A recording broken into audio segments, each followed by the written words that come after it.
The United States is preparing to send additional combat aircraft to the Middle East. This is reported by the New York Times. Their number is still being determined. According to the American newspaper sources, Washington continues to discuss the details of the American response to help protect Israel without creating an escalation in the region. As the Pentagon stated, the American Missile Defense Force has been placed on high alert for deployment.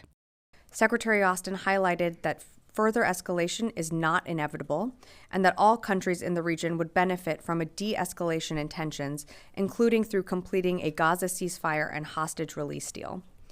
He also stressed that the unprecedented scale of U.S. support for Israel since October 7th should leave Iran, Lebanese Hezbollah, and other Iranian-backed terrorist groups with no doubt about U.S. resolve. As the American publication Axios writes, citing officials, Washington expects that Iran's new attack will follow the same pattern as the attack on Israel on April the 13th. Then Iran launched dozens of drones and missiles, but this attack could potentially be more large-scale. In addition, the Lebanese group Hezbollah could be also involved in it, but Israel is fully prepared for any scenario, both defensive and offensive, Israeli Prime Minister Benjamin Netanyahu emphasized. We will make them pay a very high price for any act of aggression against us in any arena.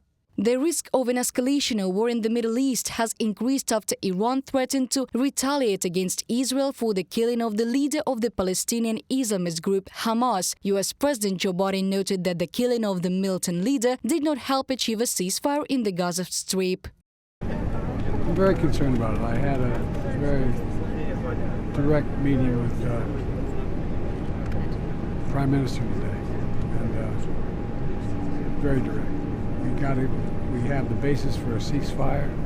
He should move on it, and they should move on it now. According to New York Times journalist, mass arrests have begun in Iran after the assassination of the Hamas leader. Thus, more than 24 people were detained in Tehran, including senior intelligence officers and military officials. The fervor of the response to the killing of Mr. Haniyeh underscores what a devastating security failure this was for Iran's leadership. The perception that Iran can neither protect its homeland nor its key allies could be fatal for the Iranian regime, because it basically signals to its foes that if they can't topple the Islamic Republic, they can decapitate it. From a publication by the New York Times.